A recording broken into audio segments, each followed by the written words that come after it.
Hola, ¿qué tal?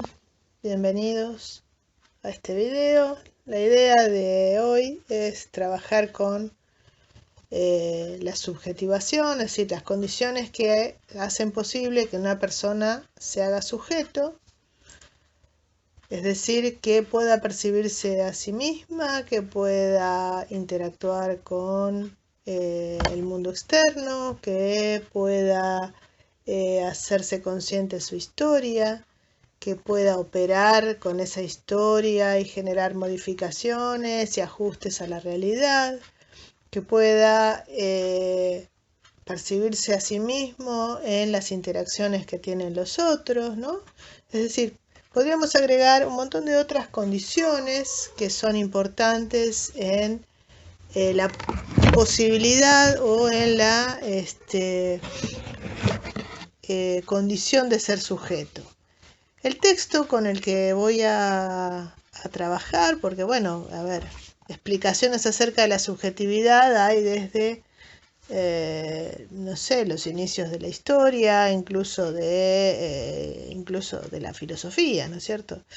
Pero bueno, el texto con el que me voy a manejar, con el que voy a hacer este video, es el de la constitución subjetiva del niño de Mariana Carol. Ella en realidad, bueno, hace un análisis particular desde su visión y toma a otros autores como Sylvia Bleichmar, algunas nociones de Manonía, algunas nociones de Pira Olanier, bueno, algunos conceptos de Freud incluso, ¿no? Con los cuales va a explicar el proceso que permite el pasaje de un ser que es casi completamente biológico a un ser que puede hacer todo lo que yo decía antes, es decir, que tiene esta condición de subjetividad.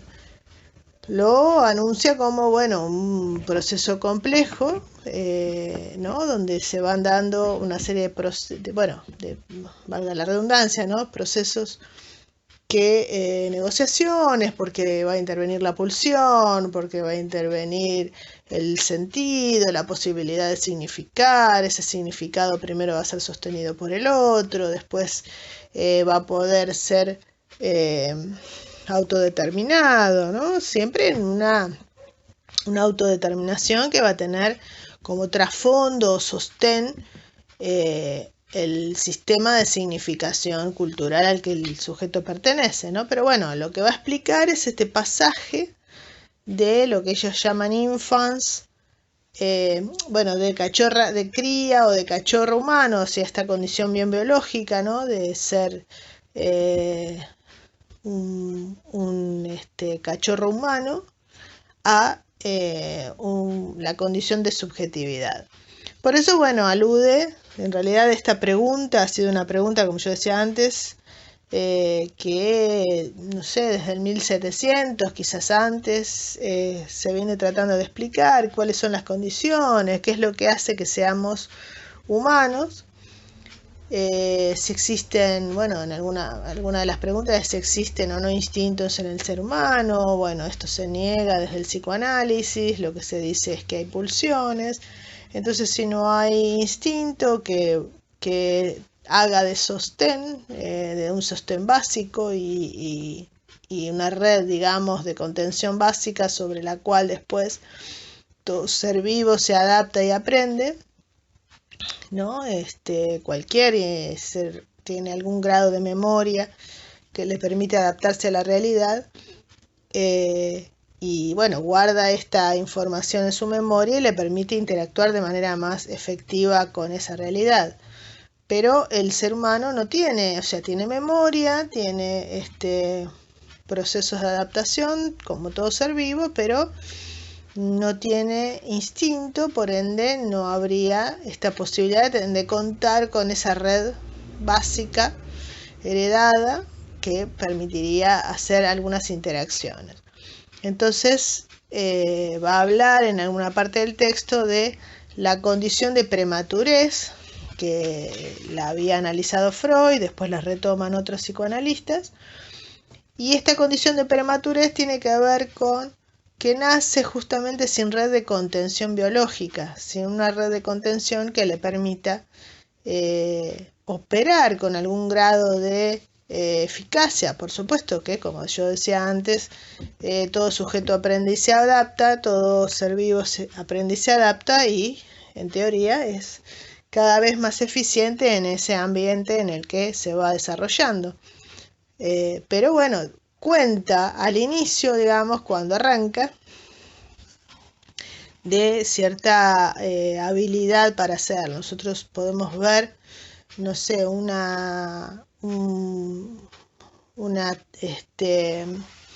el nacimiento de una jirafa, no sé, por decir cualquier animal, que al poco tiempo esta jirafa ya está parada, ¿no? Muy enclenque al principio, con debilidad, pero a las pocas horas de nacer ya está parada y puede caminar. Obviamente no va a tener la habilidad de correr ni defenderse de sus padres, pero tiene una habilidad básica que le permite, con la protección de sus padres, sobrevivir. Bueno, el ser humano no cuenta con esta habilidad. Es prematuro durante varios años, que no puede autónomamente desenvolverse. Quizás lo podemos encontrar en otros animales, generalmente animales que tienen sus partos en cuevas o en madrigueras o en lugares apartados, ¿no? Qué sé yo, si nosotros, sin ir más lejos, un animal que podemos tener en casa, ¿no? Un perro, un gato, nos damos cuenta que ellos se esconden cuando van a parir, las hembras se esconden y cuidan a sus cachorros, les traen comida durante varios meses, hasta que, 1 o 2 meses, hasta que los animales las crías empiezan a poder movilizarse por sí mismas, y llega un momento en que se da lo que conocemos como destete, y estos gatitos o perritos ya podrían empezar a desenvolverse solo. Hay como un entrenamiento de parte de la madre, porque bueno, estos animales en particular son bastante solitarios, entonces no tienen manada que los sostenga, pero la madre les enseña algunas habilidades básicas de cacería y estarían listos para emprender su relación con el ambiente. Bueno, esto no sucede en el ser humano. Hay esta condición de prematurez. Ahora, ¿cuál va a ser la red de sostén de ese cachorro humano? Y bueno, la red de sostén que nosotros tenemos, que en algún momento otro autor que no había nombrado recién, que también va a tomar la autora, es a Castoriadis, y la red de sostén es de carácter simbólico.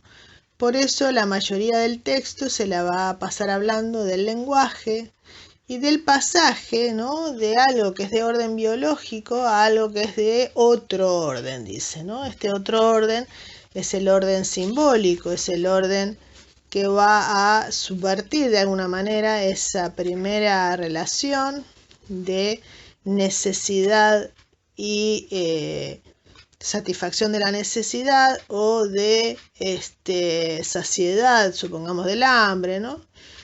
Y algo de otro orden que empieza a poner en marcha un motor que es también de otra clase, que ya no es instinto, sino que Freud la va a llamar pulsión, que va a poner en marcha todo un mecanismo que, si bien los psicoanalistas no toman la idea de desequilibrio, pero que de alguna forma Freud, cuando habla de pulsión, después vamos a hacer un pequeño apartadito de lo que es la pulsión y bueno, cuáles son sus características para recordar, para los que no lo trabajaron claramente, y aparte, bueno, para que quede más fresco en relación a esto que estamos trabajando. La pulsión es algo de otro orden, es decir, la pulsión tiene que ver con el placer, no tiene que ver con la necesidad. Es un estímulo interno del cual no se puede huir. Por ende, va a generar todo un gasto y una serie de estrategias en el ser humano que lo va a obligar a estar en constante trabajo para poder, no podríamos decir descargar, porque en realidad el estímulo es interno, pero apaciguar, podríamos decir, es decir, restablecer. Por eso digo, si bien ellos no hablan de equilibrio, pero de alguna manera cuando la pulsión alcanza a través de un objeto, que también es un objeto que hay que encontrar, porque no es un objeto predeterminado por la estructura de la pulsión, sino que lo provee alguien o lo halla el individuo casualmente, y ese objeto va a ser el objeto que va a mediar en la posibilidad de alivio a la tensión que produce la pulsión. Este alivio no es en sí una descarga, sino una satisfacción, un placer que da una sensación de saciedad o de tranquilidad provisoria, que nuevamente se va a poner en marcha, va a volver a generar una carga, y que este mecanismo constante, que solo, digamos, si se detiene, sobreviene la muerte, y que si funciona, implica la vida. Freud va a hablar de pulsiones de vida y de muerte. Bueno, esto podemos hacer una pequeña aclaración, si les parece. Este movimiento, este balanceo de acumulación de tensión y descarga de tensión va a ser esta intromisión de otro orden de la que va a hablar el texto durante bastante partes, porque bueno, va organizando por temas, y como algunos temas se relacionan entre sí, hay cuestiones sobre las que vuelve a reiterar y en realidad están relacionadas, ¿no? Porque, bueno, por eso las reitera, porque están relacionadas. Entonces, esta intromisión de otro orden que tiene que ver con la puesta en marcha o la acción de la intromisión del otro, que es la que da origen a las pulsiones, van a ser estas pulsiones justamente el motor dice ahí, de la complejización psíquica. ¿Por qué complejización psíquica? Bueno, por lo que acabo de decir, como genera una tensión constante que solo decrece por la satisfacción a través de hacer determinadas actividades intermediadas por un objeto. Digo, no es descarga. Freud habla de descarga, pero en realidad no se puede descargar lo que es interno. Lo que se hace es un alivio, una satisfacción que da esa sensación de calma durante un tiempo. El texto no lo menciona, pero bueno, como les decía yo, está bueno hablar un poquito de pulsión.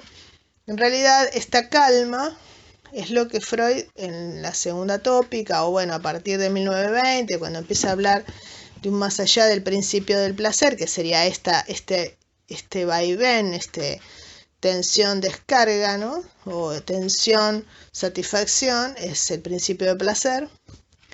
Él encuentra que hay un más allá del principio del placer y se da cuenta que el más allá es el hecho de que cuando hay una descarga, al no haber necesidad, no haber deseo, no haber movimiento, ahí aparece algo oscuro, algo que era difícil de percibir, porque en realidad no genera movimiento ni inquietud, sino todo lo contrario, que es la pulsión de muerte. Es decir, en toda satisfacción hay una pequeña vivencia de pulsión de muerte, que, como yo les decía recién, hay un va y ven, ¿no? Es decir, esto se va a acumular nuevamente, va a volver a generar tensión, y entonces nuevamente estamos deseando, estamos buscando, estamos queriendo, estamos realizando, estamos haciendo. Entonces es una actividad que está siempre en movimiento, es decir, carga y descarga, si es que podemos hablar de descarga. Yo recién decía que no. Entonces, bueno,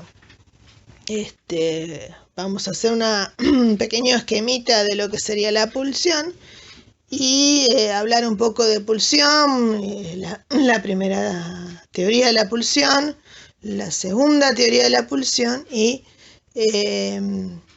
en qué consiste cada una, y bueno, cómo cuáles son las características de la pulsión para poder después continuar con el tema de la subjetividad, que está altamente relacionada con la idea de pulsión.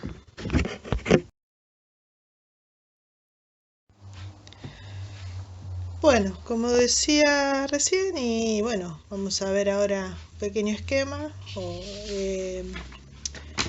La idea de pulsión que plantea Freud es un concepto, digamos, intermedio, un concepto mixto. A ver, entre casa podríamos decirle que está a caballo, ¿no? Porque está entre una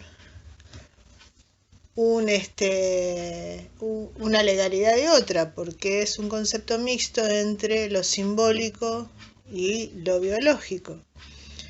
Justamente ese es parte del pasaje que va a hacer el niño, es decir, parte de todos los procesos que tiene que hacer es este pasaje, dice ahí, de afecto a sentimiento. Entonces, la pulsión en sí es un concepto mixto. Hasta que no se establece esa combinación entre lo simbólico y lo biológico, no habría pulsión, lo que habría es energía. Entonces, la pulsión, dice, es una cantidad de tensión que se acumula, que es de origen orgánico, que es interno. Entonces, digamos, va a tener un origen, que es el cuerpo. Tiene un objeto que es algo muy variable, muy volátil, es algo que uno tiene que encontrar, que no viene estructurado con la pulsión, sino que hay que buscarlo, y parte del proceso de búsqueda es justamente la que va a poner en marcha esto de la carga y la descarga, o la acumulación de tensión y la disminución de la tensión, para decirlo con más exactitud. El proceso de búsqueda del objeto, de utilización del objeto, de generar el descenso de la tensión, es lo que Freud llama esfuerzo o trabajo, que sería otra de las características. Si ya tenemos tres: está anclado en el cuerpo, o sea, es interno, tiene un objeto, busca la disminución de esa tensión, que sería el placer, y esto genera un esfuerzo o trabajo al aparato psíquico, porque no está predeterminado, no está estructurado, hay que elaborar esa estrategia. En un principio, el sujeto no está dotado de la habilidad, primero, de encontrar una posibilidad de alivio a la tensión. Necesita a otro que lo haga, que lo ayude, que lo sostenga, y en esa intervención del otro se va a proveer de algún objeto. Es decir, las madres, digo las madres porque generalmente la que está en el primer contacto con el niño, pero bueno, acá habla de función materna, ¿no? El otro, ese adulto que se encarga de ese bebé, el bebé llora y no sabemos por qué llora, pero hay una serie de ensayos que hace ese otro hasta que encuentra algo que hace que el bebé se calme. Entonces, ese objeto que hizo que el bebé se calme, lo que le proveyó fue de un objeto para la disminución de la tensión, lo que hace que el bebé se calme. Entonces, esta estrategia, este objeto que se provee, al principio es provisto por otro. Después, el sujeto mismo va a ir buscando objetos, y de hecho, la característica, decía Freud, que una de las características del objeto es que es lo más móvil de la pulsión, porque se va desplazando de una cosa a la otra y así la va descargando de energía, ¿no? De energía pulsional, haciendo que el objeto sea interesante durante un tiempo. En la medida que sirve, ese objeto se vuelve atractivo al sujeto y lo utiliza hasta que, bueno, quizás deja de ser tan efectivo y entonces se desplaza a otra cosa. Por eso dice Freud que es lo más móvil de la pulsión. En un principio de la teoría, Freud plantea la idea de que había dos tipos de pulsiones, esta que acabo de describir, que sería la que él denomina sexual. ¿Por qué la denomina sexual? Y bueno, porque comparte la característica de generar este aumento de tensión y la descarga. Él dice que esto opera igual que la sexualidad, pero no la genitalidad, sino sexual en el sentido de algo, bueno, con todas las características que mencioné recién, ¿no? Entonces, aumenta y un objeto provee de alivio. Entonces, todo aquello que tenga esta característica va a ser denominado por Freud sexual. Así que básicamente la sexualidad para Freud no es la genitalidad. La genitalidad es una de las estrategias, entre otras, que tenemos, ¿no? Para generar este alivio. Que quizás en algún punto, por las características propias de los órganos sexuales que se cargan con más tensión y son más sensibles y proveen de una estimulación y una descarga más efectiva, se vuelve como una de las estrategias más eficaces. Pero bueno, si nosotros nos quedáramos solo con eso, no habría otras cosas interesantes. Nos la pasaríamos comiendo y teniendo sexo y ya está. Y sin embargo, nosotros los intereses nos van circulando por otros lados. Entonces, esta característica, ¿no? de ser una acumulación de tensión y descarga con el consecuente placer es lo que caracteriza todas las pulsiones sexuales. Es decir, él nombra algunas, ¿no? Nosotros, de hecho, trabajamos con las famosas fases que a todos les encantan, ¿no? Las fases de organización libidinal. Muchos lo toman como estadios, no son estadios, porque en realidad son momentos dentro de la evolución del sujeto donde hay quizás preponderancia de una, pero en realidad los órganos están desde el nacimiento, es decir, la pulsión está desde el nacimiento. Lo primero que hay es la energía orgánica y después viene la posibilidad de simbolizar esa energía y transformarla en sentimiento. Entonces, lo que va a oponer en un primer momento a esa tensión, a ese tipo de impulso, es la pulsión sexual. La va a oponer a la pulsión o pulsiones yoicas o del yo. Las pulsiones yoicas o del yo no buscan la satisfacción, sino que buscan la supervivencia. Sería la más biológica desde el punto de vista adaptativo, ¿no? Si lo pensamos de ese lado, es la más adaptativa, la que responde quizás a este mandato de sobrevivir, ¿no? Por eso muchas veces se oponen y hay conflicto entre ellas porque la satisfacción de la descarga pulsional sexual no mide la adaptación, quiere descarga, y entonces a veces entra en conflicto con las pulsiones yoicas que sí buscan un medio, pero las yoicas son justamente las que van a proveer los objetos que va a encontrar en el mundo circundante. Entonces se oponen, hay conflicto, pero también puede haber integración, como pasa en la sublimación, que es otro concepto que voy a trabajar aparte, además de todo lo que viene hablando de el texto sobre la constitución subjetiva, ¿no?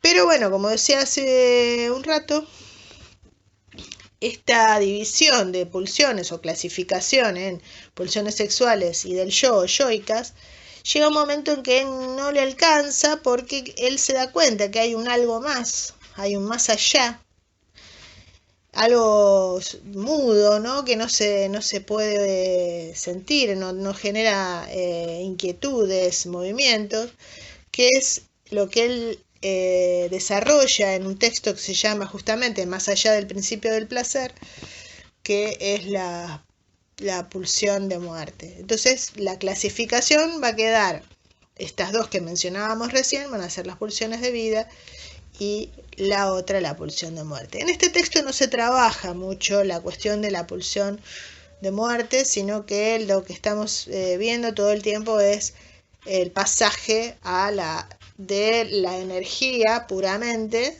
lo que llama proceso primario, a las pulsiones, a la pulsión sexual, ¿no? Las otras no las toca, pero bueno, el concepto de pulsión y de pulsión sexual y todo eso tiene un contexto que es, bueno, el tipo de clasificación que estructura Freud y que después fue tomado por otros psicoanalistas. Entonces, esta segunda clasificación va a poner a las pulsiones sexuales dentro de todo aquello que lleva al individuo, ¿no? al hombre, al ser humano, hacia adelante, a moverse, a buscar objetos, a tratar de adaptarse, y todos los conflictos y negociaciones y represiones y la búsqueda de los destinos de la pulsión, todo eso, que es todo ese trabajo que nosotros podemos percibir en los conflictos que tienen las personas y que aparecen en las sesiones y en las terapias y todo eso, son las pulsiones de vida. La pulsión de muerte sería lo opuesto a eso, es decir, es la búsqueda de que todo lo anterior no pase, es decir, llegar a un estado en el cual la tensión sea cero, pero sea cero para siempre, es decir, que no haya más inquietudes. Por eso él dice que es Freud, ¿no? Dice que es la vuelta a lo inanimado, busca eso, o sea, lo inanimado sería aquello que no tiene deseo, o sea, una piedra, el agua, por decir algo, no tienen deseo, simplemente están ahí, existen y no tienen ningún tipo de inquietud, suponemos, ¿no? Nadie estuvo adentro de una piedra a ver si tiene o no tiene. Bueno, entonces la pulsión de muerte busca eso, busca llegar a ese estado de nada, de cero, ¿no? Si lo pensáramos como un marcador, como el del ritmo cardíaco, ¿no? Sería cuando está plano. Lo mismo que con lo que decía antes, es decir, hay una interacción entre la pulsión de vida como dos caras de la misma moneda, es decir, la satisfacción de la pulsión genera placer, hay un estado de quietud, de no tener necesidades, que dura un momento, ¿no? Un rato, qué sé yo, ese estado como de saciedad que hace que uno esté ahí mirando la nada, que cuánto puede durar, bueno, esto es particular de cada uno, ¿no? Pero bueno, uno percibe eso. Bueno, ahí habría algo de pulsión de muerte. Pero inmediatamente el motor se pone en marcha nuevamente y la pulsión de vida arranca otra vez. Cuando uno se acerca a este lugar de el no deseo, en realidad se prenden las alarmas de las pulsiones yoicas, es decir, uno tiene angustia, y entonces busca evadir esa situación. Pero bueno, hay patologías en las cuales la pulsión de muerte se puede ver más, como bueno, quizás en los estados catatónicos o en los grados más graves de las adicciones, donde el único deseo que tiene el adicto en este nivel es el de la próxima dosis o el de contactarse nuevamente con el objeto de la adicción, y no, lo demás no existe, deja de existir solo eso, y cuando lo obtiene está digamos satisfecho durante lo que dura ese objeto. Es muy efímero, por eso que busca nuevamente y nuevamente, pero no hay otro, o sea, no se desplaza y baña con energía todo lo demás, sino que está muy atado a eso y entonces queda desconectado del resto de la vida, por decirlo así, y ahí es donde podríamos ver un poco más algo de la pulsión de muerte. Entonces, bueno, él va a teorizar acerca de estas dos pulsiones. Entonces, la pulsión es parte del proceso de estructuración psíquica porque hay que encontrarle objeto, porque hay que estructurar este movimiento que hace, ¿no? De aumento de tensión, búsqueda del objeto, descarga, todo esto que yo decía de las estrategias de tratamiento de la pulsión, ¿no? que Freud llama trabajo, también hay que elaborarlo. Un bebé recién nacido entre el año y los 3 años empieza a poner en marcha y empieza a encontrar algunas estrategias y podemos ver cómo los chicos empiezan a tener deseos por ciertas cosas, ¿no? Y empiezan a buscar y tienen curiosidad. Bueno, ahí ya tenemos la pulsión hecha y derecha, es decir, cuando el chico tiene curiosidad, que escarba todo, que abre las puertas, que quiere mirar todo lo que hay, bueno, ahí vemos la pulsión en funcionamiento, ya ahí hay un yo que está buscando un objeto y hay cierta autonomía en la búsqueda del objeto de la satisfacción. Pero bueno, encuentra al otro que le pone un marco, un freno, un límite y actuaría de alguna manera como esa pulsión yoica, ¿no? Que el niño no es capaz todavía de haber estructurado, no mide el peligro y entonces el otro actúa como, bueno, ya está bien, bueno, ya comiste mucho, bueno, no hagas esto que te puede lastimar, en fin, es hora de ir a dormir, todas estas cosas, ¿no? Que hacen que lo van ayudando a construir todos estos elementos que hacen a la pulsión que hablaba recién. Entonces, bueno, en relación a la pulsión, ese sería el concepto y los elementos principales. Ahora habría que ver, bueno, cómo es que aparece, ¿no? Con qué está relacionado este tema de la puesta en marcha de la pulsión y la constitución subjetiva. Muy bien, bueno, retomando el tema de la constitución subjetiva, el eje principal es el pasaje a lo simbólico. Decíamos recién que hay que darle a la pulsión un sentido, hay que ponerle nombre, hay que pasarlo a sentimiento. Para pasarlo a sentimiento hay que poder conectar con algo que le dé un sentido, que nos diga qué es. En un principio nosotros no tenemos esa capacidad, volvemos a la idea de prematuración, entonces hay un otro que nombra. Entonces todo el tiempo estamos haciendo alusión al lenguaje y depende la cultura, depende las representaciones, depende el significado, va a hacer foco en algún aspecto o en otro y esto va a hacer que vaya variando de una cultura a la otra, pero todas ayudan a poner nombre a eso que es del orden de lo orgánico, es del orden de lo corporal, de lo biológico. Por eso que el lenguaje es fundamental en este caso, ¿no? Es decir, el lenguaje no como palabra en sí, sino como conjunto de significaciones, ¿no? Como una estructura simbólica que nos permite apoyarnos y ir poco a poco construyendo un sentido y haciendo que las cosas puedan reconocerse, puedan nombrarse, puedan comunicarse, puedan hasta estudiarse, ¿no? Cuando evolucionan.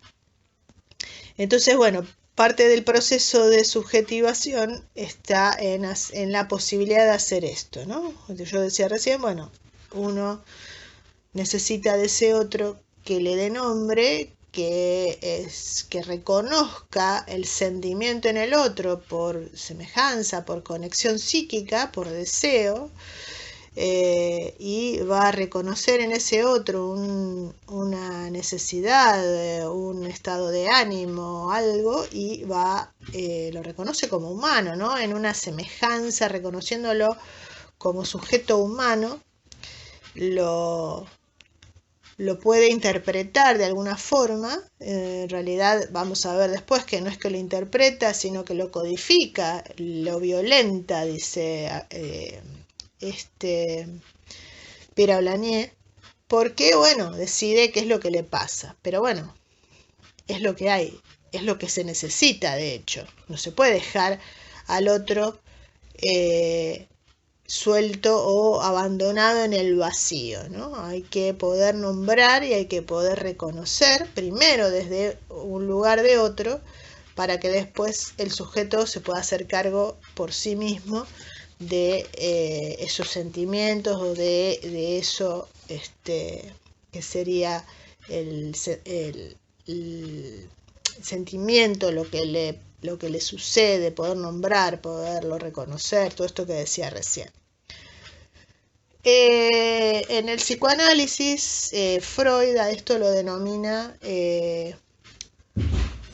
identificación primaria, es decir, hay una primera conexión en la cual el que ya está constituido puede reconocer en el otro que es un ser humano y que puede interpretar en ese otro lo que le está sucediendo, ¿no? Le está poniendo en realidad todo un baño simbólico, o sea, palabras, experiencia, el decir de su cultura, ¿no? Lo que su cultura dice acerca de esa situación en particular, lo está interpretando. Entonces, de hecho, nosotros a veces sin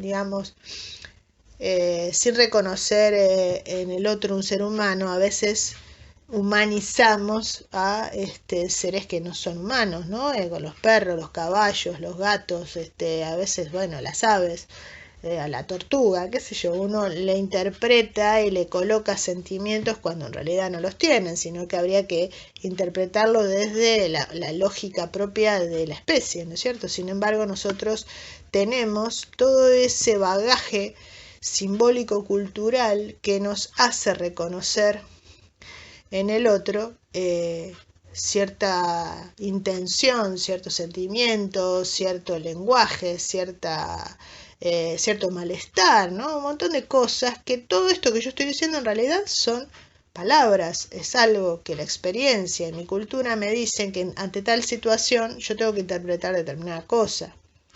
Entonces, a esta conexión que nosotros hacemos con este otro, Freud la va a llamar identificación primaria. Acá no la nombran, pero bueno, está dentro de lo que en psicoanálisis sería una situación constitutiva del aparato psíquico. Sería como cuando uno va a un terreno, ¿no? Compra un terreno, supongamos, en un lugar recién loteado, como se dice, y para uno saber, bueno, entre toda esa tierra, cuál es su casa, generalmente enterraban un mojón, que es el que marca, ¿no? Como un punto de referencia que marca que a partir de ahí para allá o para el otro lado, tantos metros, 30 por 20, lo que sea el terreno, es mi terreno.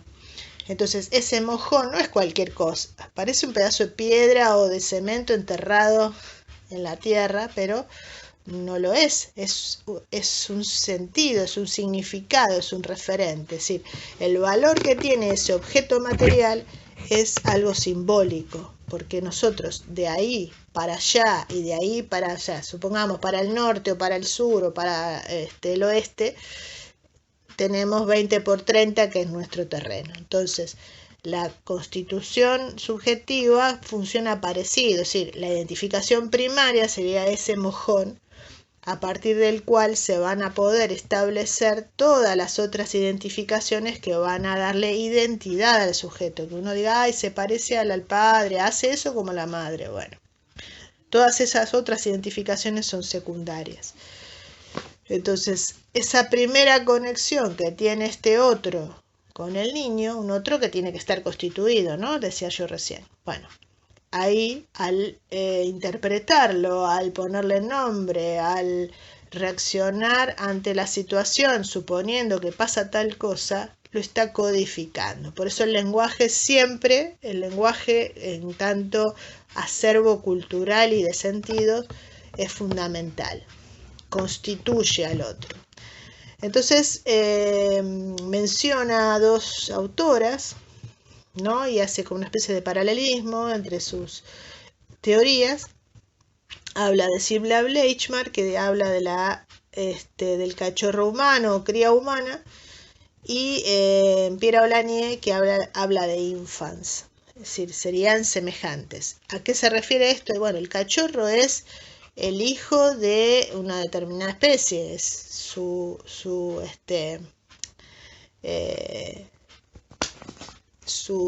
descendiente, pero no en el sentido simbólico, es biológico. Entonces, cuando habla de infants o de cachorro, está refiriendo a ese aspecto biológico. Entonces, el pasaje va a ser de cachorro, de infants, a sujeto. Dice de un mundo privado a un mundo público. El mundo privado es porque es interno al sujeto. No se puede, hasta que alguien no lo interpreta, no se hace público. Yo decía, bueno, se puede interpretar, se puede decir y después uno puede decir y comunicar.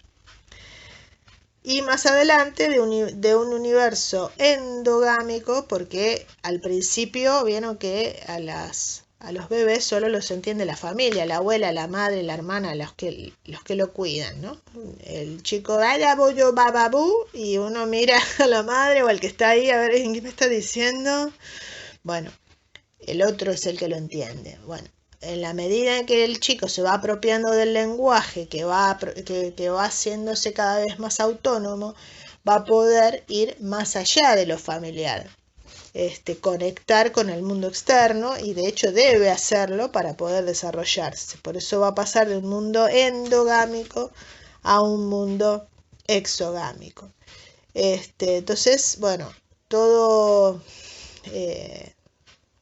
esto opera en función de un lenguaje que es el que le da continuidad, le da historia, le da sentido, permite nombrar, bueno, todas estas cosas que yo nombraba antes. Por eso hace una referencia a la memoria y al recuerdo y a la posibilidad de recuerdo, ¿no es cierto? Bueno, acá lo refiere más que nada a la historia, ¿no? La posibilidad de recordar. Si nosotros no tuviéramos el lenguaje como un sistema simbólico que nos permitiera recuperar información del pasado, estaríamos sometidos a recuerdos de carácter sensorial, ¿no? Es decir, solamente volver a una situación por el olor, por la semejanza sensorial de la situación vivida con la actual. Pero el lenguaje nos permite nombrar, nos permite recordar, nos permite relacionar, diferenciar, comparar. Bueno, no voy a seguir porque si no esto se hace muy largo.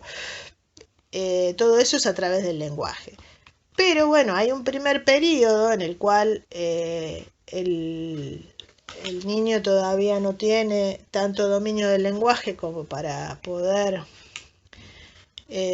recordar de esta forma, con esta eficacia, con la eficacia que nos da el lenguaje. Entonces eso va a venir a posteriori, es decir, alguien nos va a narrar ese periodo en el cual nosotros no éramos capaces de recordar o estructurar los hechos vividos o las situaciones que hayamos experimentado sin el intermedio de un otro, que es el que va a traer esos hechos pasados. Entonces, la idea de recuerdo, bueno, la idea de recuerdo y de memoria va a estar íntimamente ligado al lenguaje. Y la posibilidad de historia y de una temporalidad, es decir, ordenarlo en el tiempo, todas estas cosas, todas están atravesadas por el lenguaje. Va a hablar la autora de varios conceptos, ¿no? O funciones que son muy importantes en la constitución del sujeto. Algunas ya uno las va mencionando a medida que va hablando del desarrollo del sujeto, ¿no? En primer año, bueno, en otros, en el psicoanálisis, cuando hablamos de las fases de organización libidinal, no se puede evitar hablar de la intervención del otro porque, bueno, el sujeto no puede nombrarse a sí mismo y no puede constituirse a sí mismo solo, necesita siempre del otro. Entonces, ese primer sostén o ese primer espacio de significación lo va a realizar lo que se denomina como función materna. ¿Por qué función materna y no madre? Uno a veces, para ser más rápido, dice mamá o la madre, ¿no? Lo que pasa es que no es la mamá, ni siquiera tiene que ser mujer, es un otro adulto que hace esta función, o sea, que trabaja para contener, bueno, arrullar, mimar, bueno, a veces le dan demasiada importancia a eso, que es importante, pero no es lo más importante, sino lo que hay atrás de ese sostén, de ese mimar, de ese arrullar, de ese cuidar. ¿Qué es lo más importante que hay atrás de eso? Bueno, el sentido, violenta sentidos, dice Pera Olanier. Entonces, ¿qué hace esta función materna? Bueno, la función materna opera como un yo auxiliar, es un yo que el niño no tiene todavía.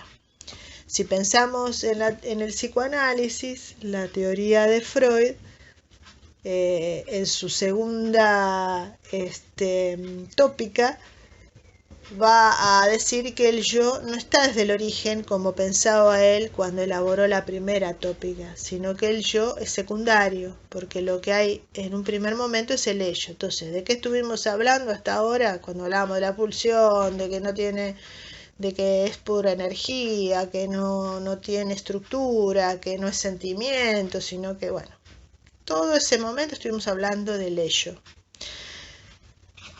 Entonces, no hay yo. ¿Quién actúa como yo auxiliar del otro? Y el que ejerce la función materna. Si hay padre, lo ejerce el padre. Si hay abuela, lo ejerce la abuela. Si hay hermana mayor, lo ejerce la hermana mayor. Por eso se habla de función. Es decir, no sé, el cargo de profesora de Psicología del Desarrollo 2 es cualquiera que tenga los atributos para ocupar ese lugar. Pero no es Claudia Machelet, es cualquiera. Por eso es una función. La función de docente de esa materia es todo aquel que tiene el atributo. Entonces, todo aquel que tenga el atributo de sostener, dar sentido, violentar sentidos, codificar al otro, está ejerciendo la función materna. Y después vamos a ver más adelante, todo aquel que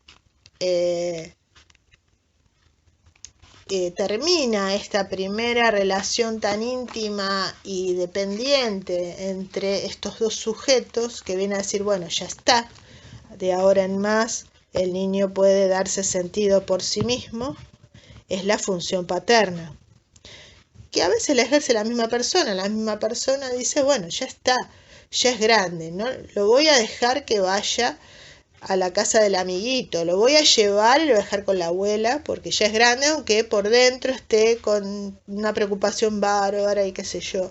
Es decir, ahí esa misma persona se está poniendo límite, está cortando ese impulso que tiene de guardárselo para sí y dejarlo bajo su regazo protector, para dejarlo en la guardería, en la casa de la abuela, en el cumpleaños del primito, y que el niño pueda tener esta vivencia, ¿no?, de separación de la madre y a su vez de acceso a otras cosas que puedan ser interesantes, ¿no?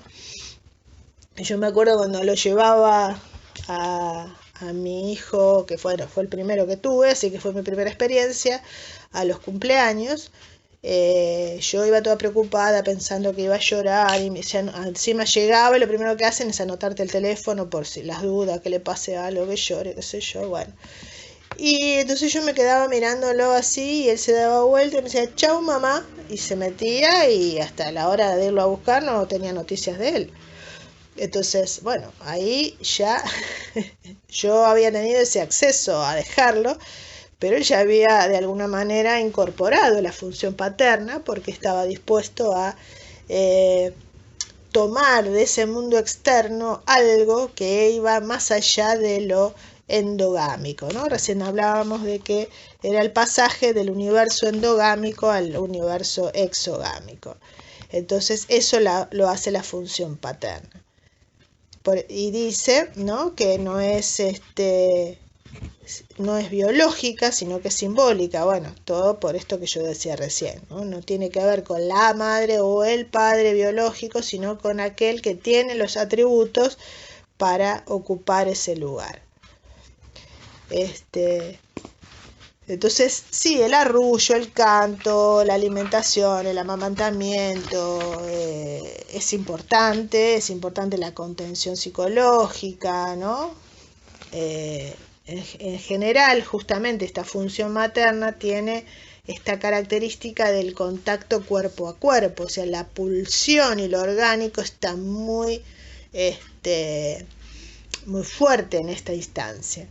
Y es donde se empieza a poner en marcha justamente todo lo que tiene que ver con la pulsión, es decir, es el pasaje del afecto al sentimiento. Este otro violenta un sentido, a partir de que se instala el sentido, bueno, uno puede reconocer que el chico está molesto porque le están saliendo los dientes. Bueno, eso es una interpretación que uno hace de la situación y bueno, obviamente no está salida de la nada ni de la galera, sino que hay indicios de la realidad que nos permiten darnos cuenta que eso es así. Aparte, bueno, el niño reacciona, ¿no? Se habla, ¿no?, de que hay siempre un grado de malentendido entre el niño y la madre. Donald Winnicott dice que en general es muy común el malentendido, pero el niño es capaz de tolerar y de adaptarse a un grado de malos entendidos que no lo afectan psíquicamente, porque nosotros, bueno, tenemos esa capacidad. Obviamente, un sujeto que es abandonado, que es dejado, que no es sostenido, aunque esté cuidado biológicamente, hace una referencia a esto, ¿no?, como esa necesidad que va más allá de lo biológico. El niño tolera y puede adaptarse a muchos malos entendidos, donde va a haber muchos momentos donde sí se va a entender al otro y se va a poder intervenir de manera tal de generar alivio de la pulsión, o sea que va a llegar la interpretación correcta que va a hacer que le provea al niño del objeto que va a darle satisfacción, ¿no?, y descenso de la tensión pulsional. Entonces ahí ya se pone en marcha la pulsión, ya hay un primer objeto y de ahí en más los objetos se van a ir desplazando, y por eso dice en una de las páginas que la sexualidad, dice, será el motor de complejización psíquica y de una exigencia de trabajo para ese psiquismo incipiente. Bueno, todo esto tiene que ver con lo que refería recién respecto de la pulsión.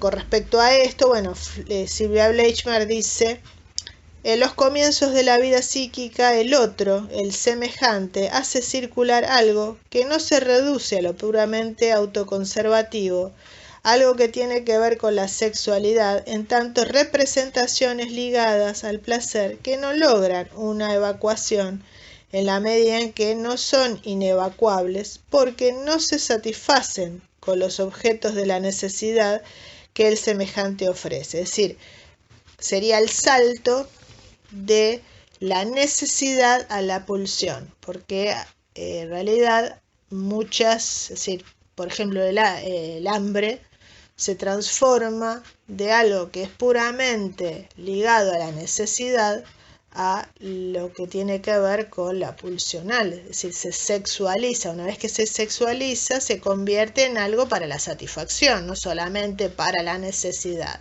y se empieza a separar una cosa de la otra.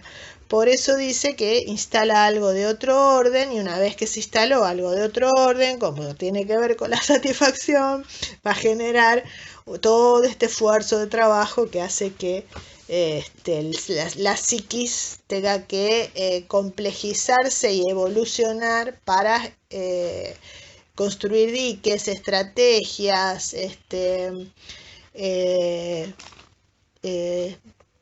modos de descarga, destinos de la pulsión, en fin, todo ese esfuerzo y todo ese trabajo psíquico hace que la psiquis se complejice, se haga más compleja, más elaborada, más completa, y vaya evolucionando.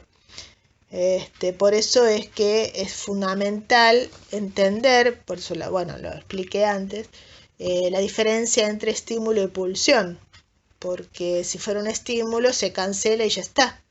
Hay mucha luz, apago la luz, cierro los ojos, ya está, se terminó. Pero la pulsión no pasa eso. La pulsión insiste hasta que se le provee el objeto de descarga.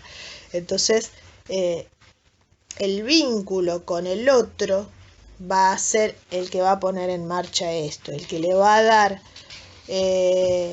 un lugar de pulsión, ¿no? De descarga de la atención a esa acumulación que el chico tiene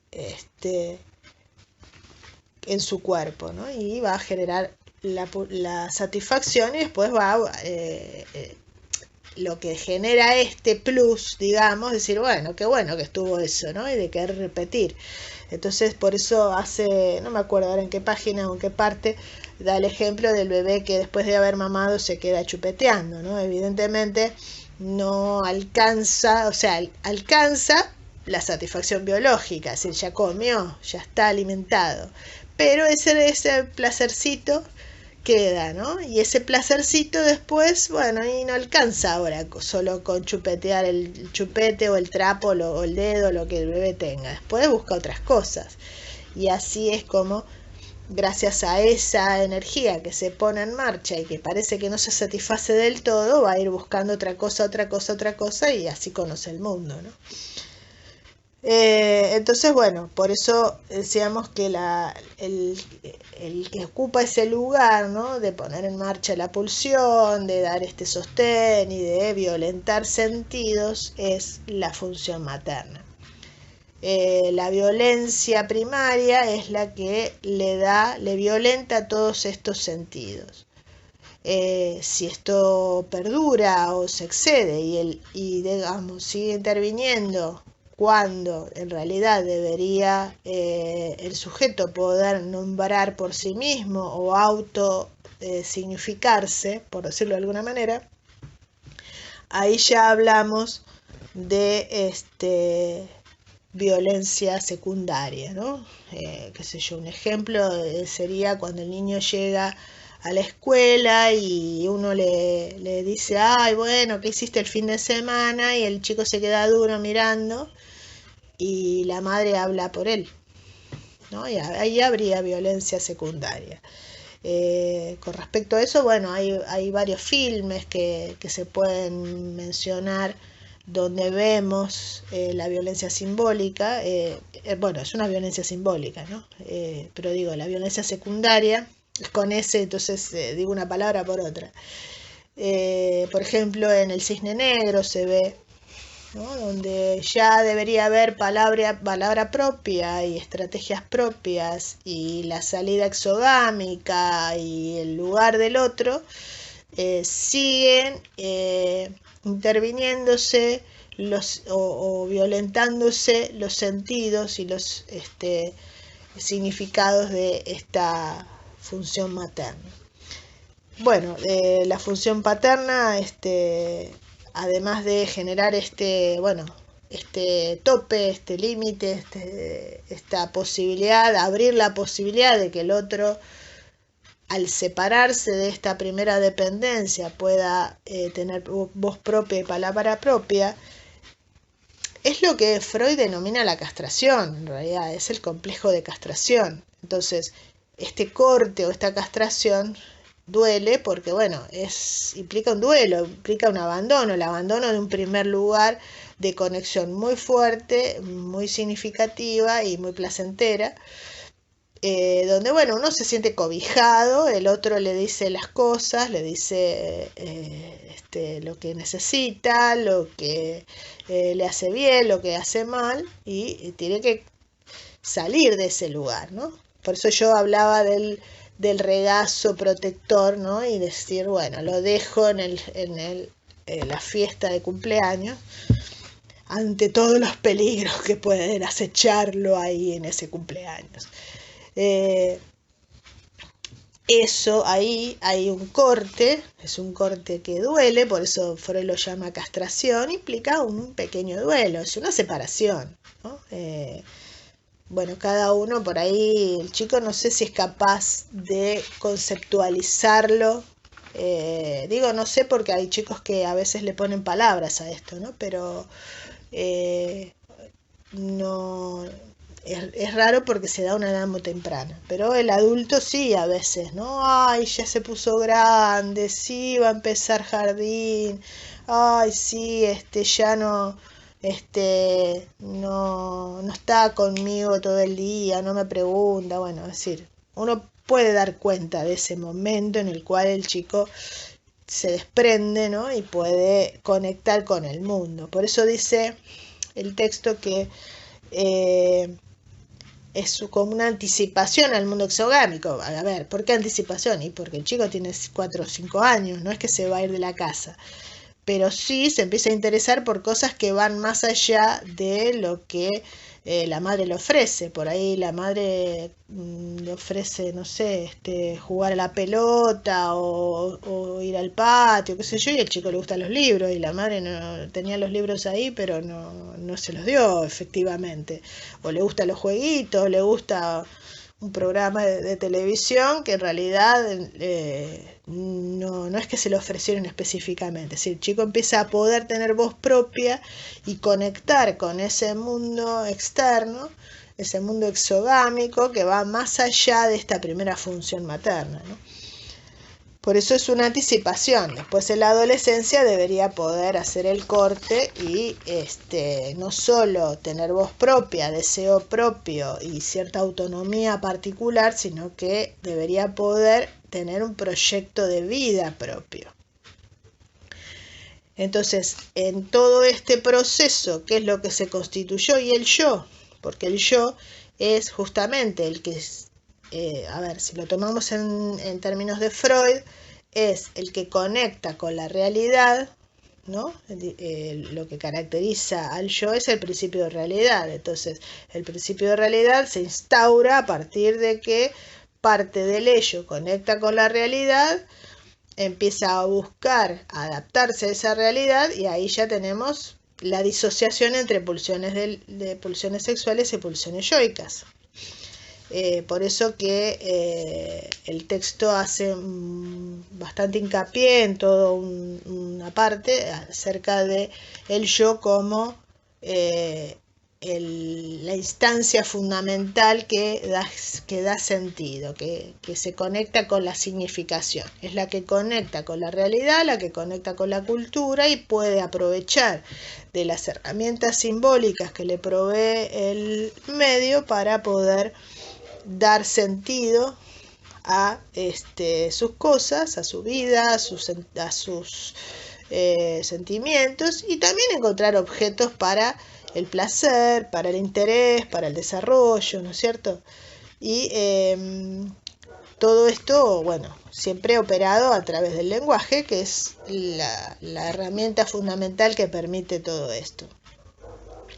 Entonces, el sujeto va a ser capaz, gracias al desarrollo del yo, de autointerpretarse. Siempre saben que esto tiene un límite, ¿no?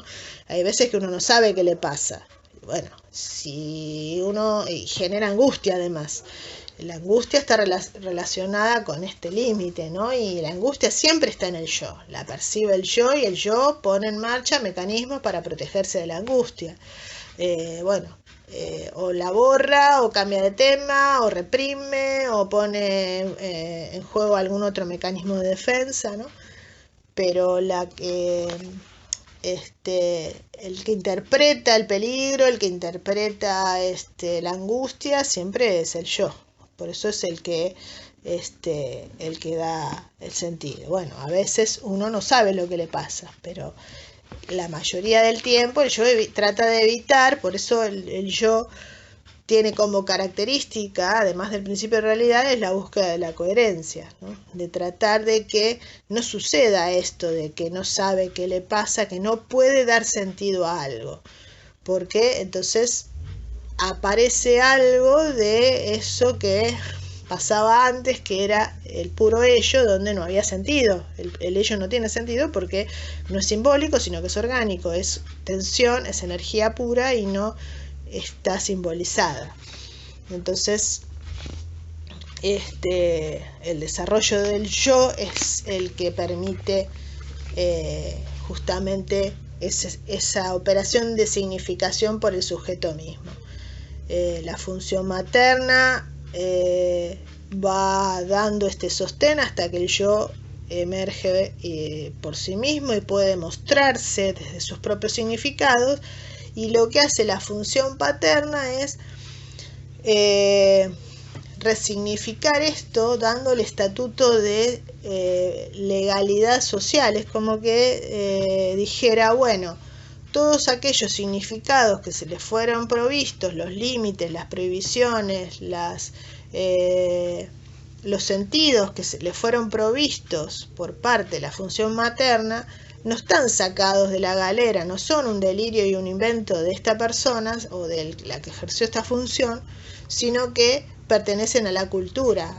Corresponde, nosotros compartimos esto con otros seres semejantes a la cultura. Entonces ahí nos coloca a todos nosotros en una cierta conexión social con los demás, nos permite entender lo que al otro le pasa porque nos ponemos en su lugar gracias a esta intervención de la función materna y paterna. Más que nada la paterna es la que hace esta conexión con lo externo, es decir, le ofrece la posibilidad de canjear, por llamarlo de alguna manera, objetos internos o endogámicos por objetos externos. Yo decía recién, bueno, hay una renuncia, una pérdida, ¿no?, de este primer lugar, pero a cambio se le ofrece el mundo, es decir, uno tiene la posibilidad de conectar con todo lo exogámico a cambio de renunciar a esto que está prohibido. Sabemos que la ley de prohibición del incesto,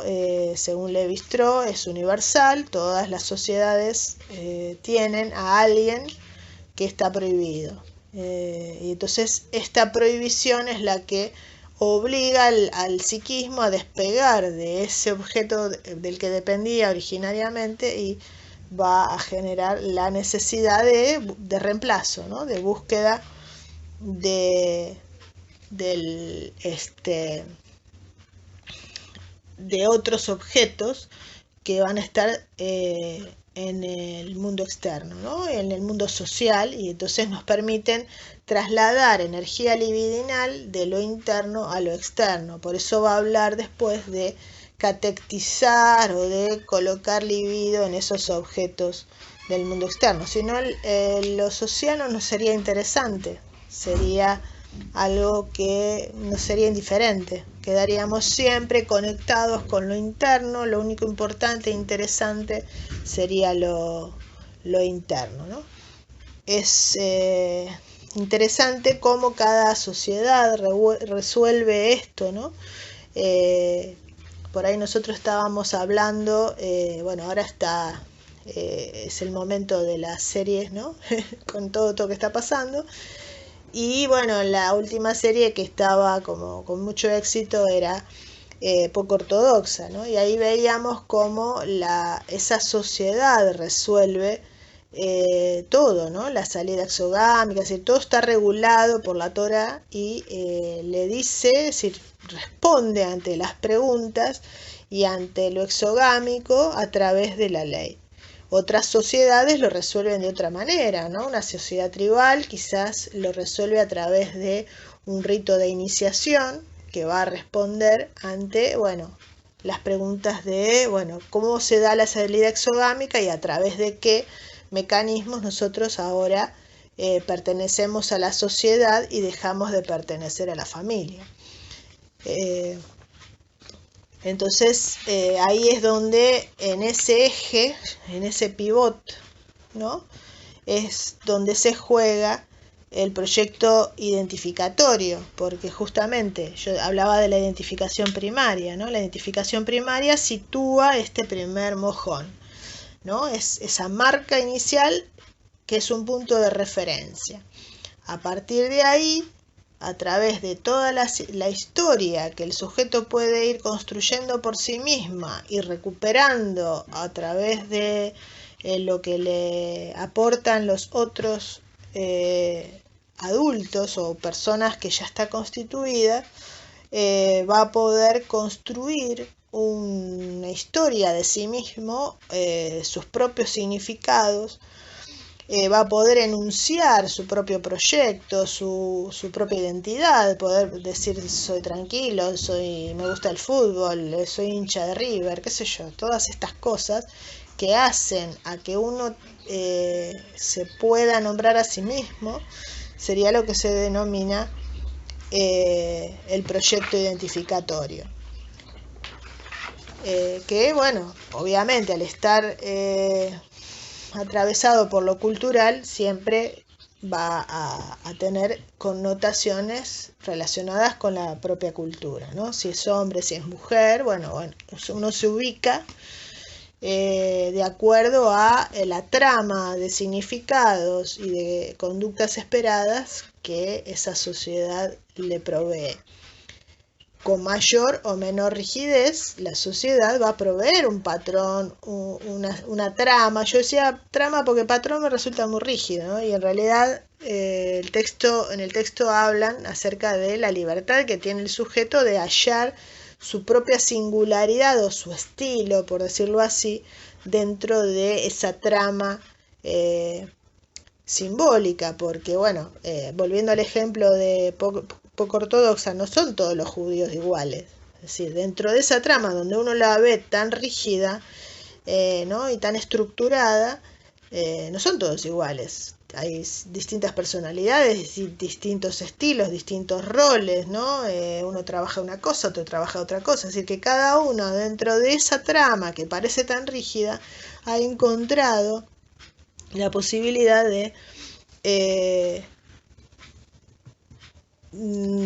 ser creativo, ¿no? Y proveer de su propia particularidad a esa trama, ¿no? Sería como las miles de jugadas diferentes que podríamos tener dentro de, no sé, el juego de ajedrez. El juego de ajedrez tiene unas reglas limitadas, una serie de movimientos predeterminados, sin embargo las formas de juego y de jugadas son muy grandes, a tal punto que hace, no sé, cientos de años, bueno, no sé si cientos, pero hace mucho tiempo que se juega este juego y hay campeonatos y qué sé yo. Es decir, que dentro de esa trama de reglas o de estructura simbólica que nos provee la sociedad, que nos permiten a nosotros ubicarnos como sujetos dentro de esa trama social, ahí es donde se da el proyecto identificatorio.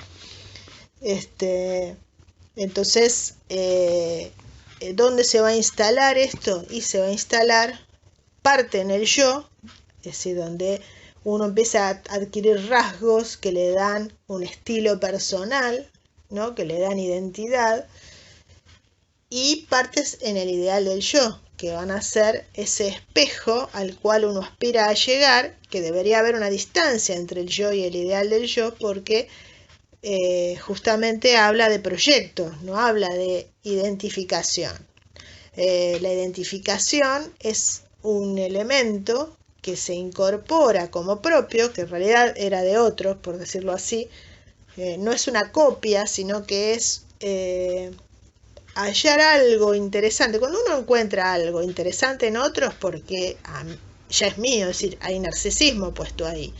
Si yo me intereso por la forma en que camina y después termino caminando igual, es porque había algo mío de mi ideal o de mi interés puesto en esa forma y la terminé adquiriendo, ¿no? Entonces la identificación corre por ese lado.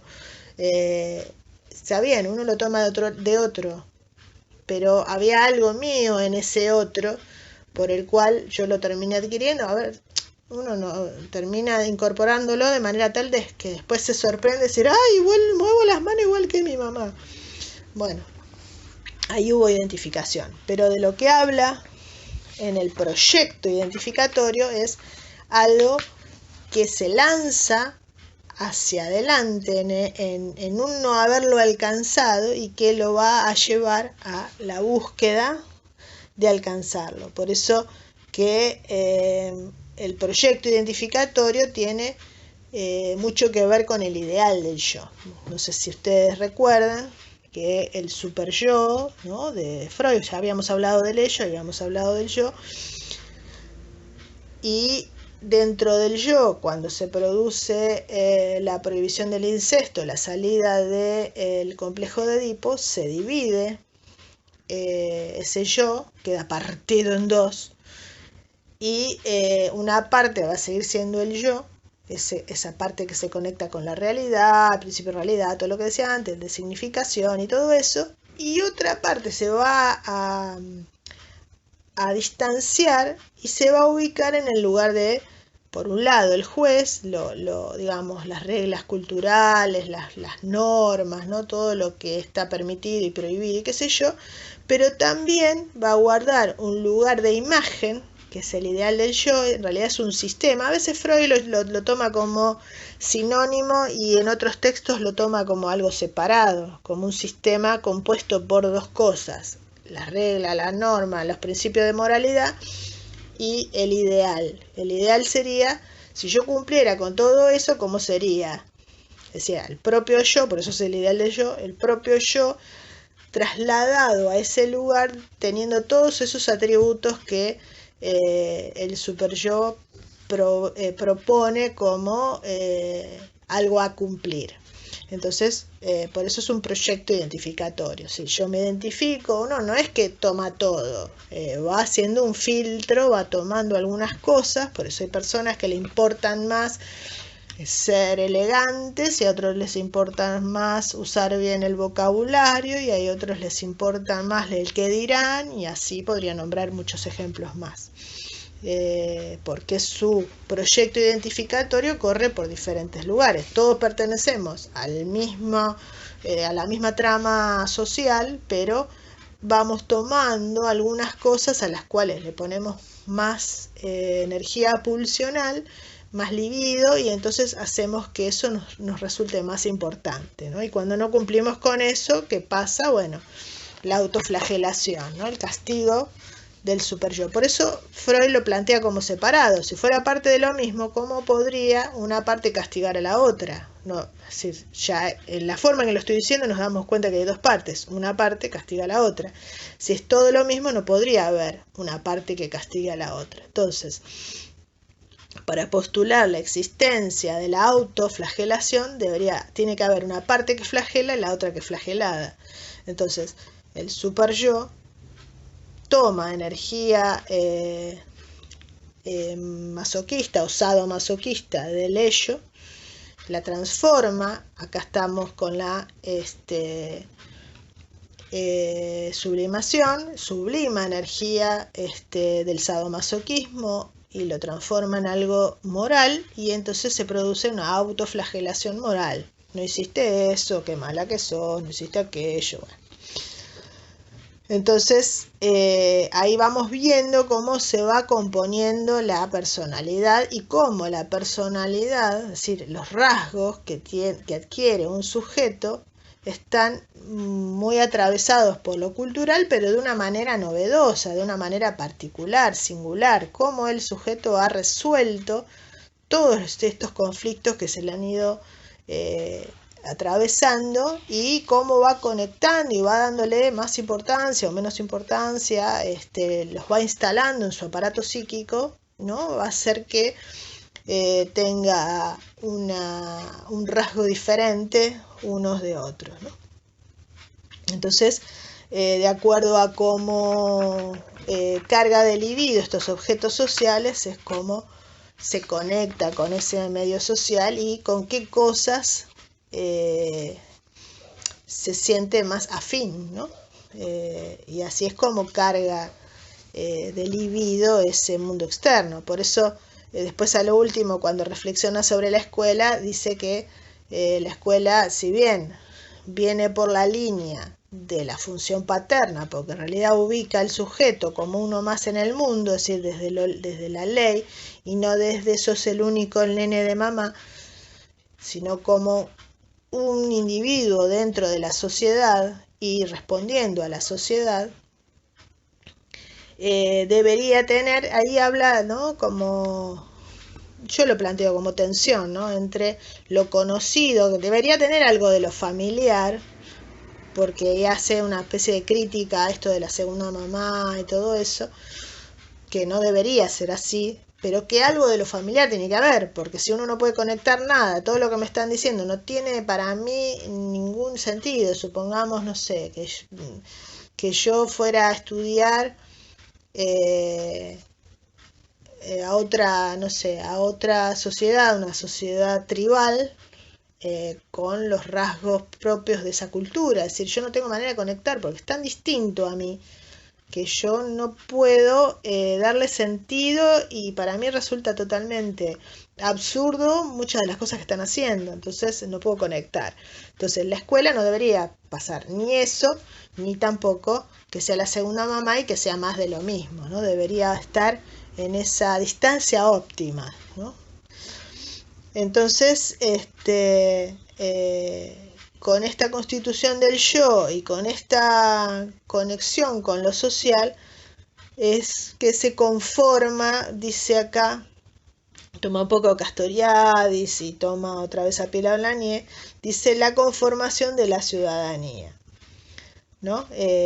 Habla del contrato narcisista. Bueno, recién creo que quedó claro por qué era narcisista el contrato, ¿no? Es un contrato donde ambas partes se ponen de acuerdo en algo, es decir, pierde algo pero gana algo, es decir, pierde en el sentido de esta primera protección y estar en lo íntimo y siempre protegido. Es decir, a ver, el temor máximo y el dolor máximo que tienen los padres respecto de los hijos es que quisieran tenerlos siempre protegidos, pero en realidad la vida es para vivirla, ¿no? Y bueno, a uno le pueden pasar cosas que desde esa concepción primaria, ¿no?, de la función materna, uno quisiera tenerlo siempre bajo el ala protectora.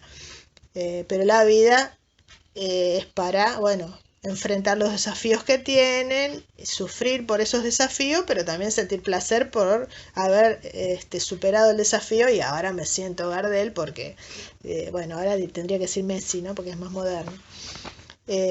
Por lo cual yo superé ese desafío. Entonces se sufre, pero también se gana. Entonces, por eso es un contrato narcisista. Porque además es narcisista porque está muy ligado a lo que conecta con el sujeto, a lo que el sujeto le ha dado sentido, ¿no? Lo que a él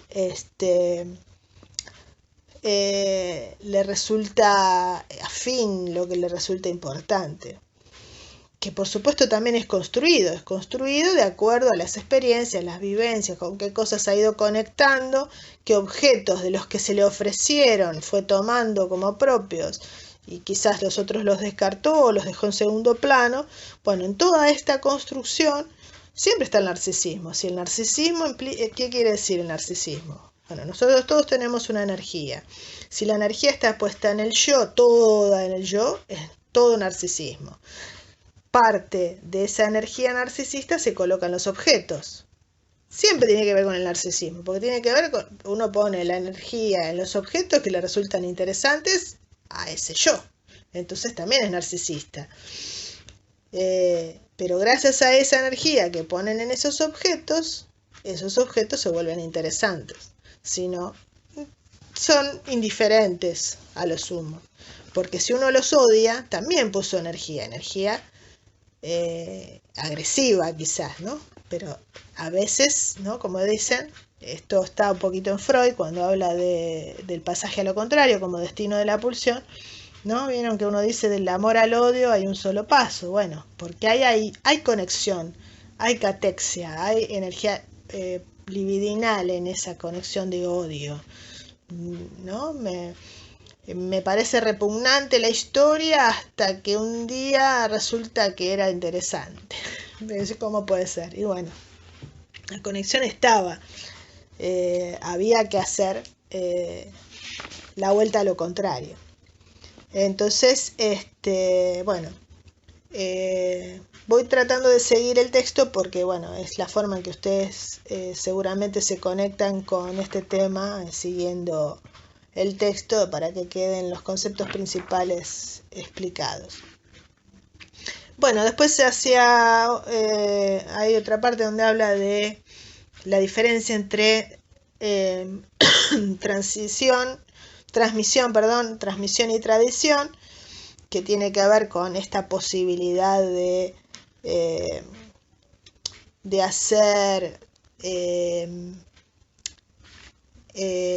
un aporte personal, de darle un estilo personal, de algo de lo subjetivo que se juegue ahí, para que no sea mera repetición, sino que haya algo de lo propio. Bueno, hablábamos de contrato narcisista, así que debería haber algo donde yo pueda recrear. En realidad es una recreación, es una resignificación de lo social en el aparato psíquico del sujeto, no es copia fiel, más allá de que sea algo rígido como pasa en la serie poco ortodoxa, ¿no? O en la otra, que está todo regulado, todo se pasa por a ver qué dice la Torá respecto de eso, cómo se resuelve esto. Aún ahí cada uno recrea o resignifica y le da su propio estilo a esa conexión.